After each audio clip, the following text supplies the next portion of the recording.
Hi guys, today I want to bring you a quick review and buyer's guide for Boiling Point. This is a 2.5D shoot 'em up for Xbox One and PC. It's currently available for about £10 in the UK and about $12 in the US.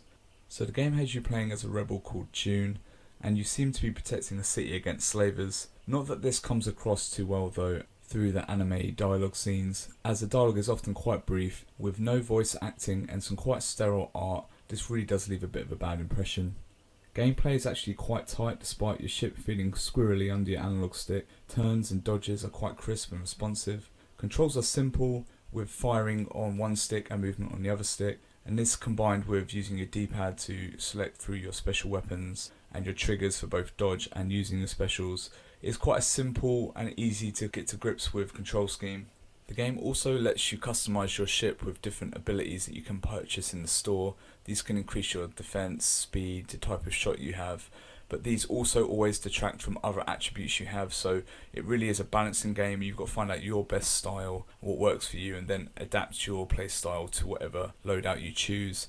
And this is quite a nice addition along with the slow-mo dodge mechanic. Unfortunately, I never feel like any of this is properly realised, as all of the combat takes place in a very restricted lane of play, and this is often as much as half of the screen, so the rest of the screen can't actually be traversed or used during combat.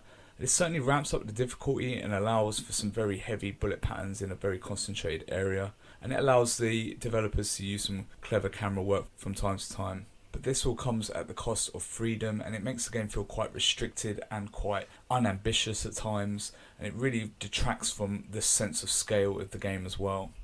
This also leads me on to the enemy design and the bosses. They all feel quite uninspired at times, and when compared to games like Cinemora or R-Type, which have these great set pieces and they have these big enemy moments that really inspire awe and really great art design, I feel like there's some of that lacking here, and along with the restricted field of play, it leaves the whole package feeling a little bit unambitious compared to other games in the genre.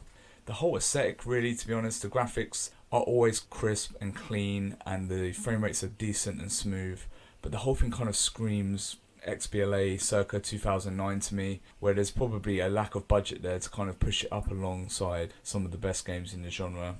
In the end, it's a game that does nothing wrong, and with the free run modes, the co-op, the chance to go back and play games in challenge modes, it really does justify the $12 price tag.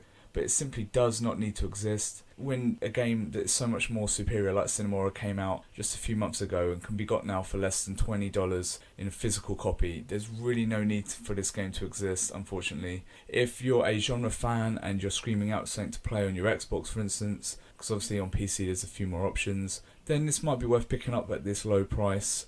But I'm actually going to give this game a 5 out of 10 because I think it does feel very middle of the road for the genre, and it's not a game that I would recommend to anyone that's genre fanatic. So guys, I hope you found this review helpful.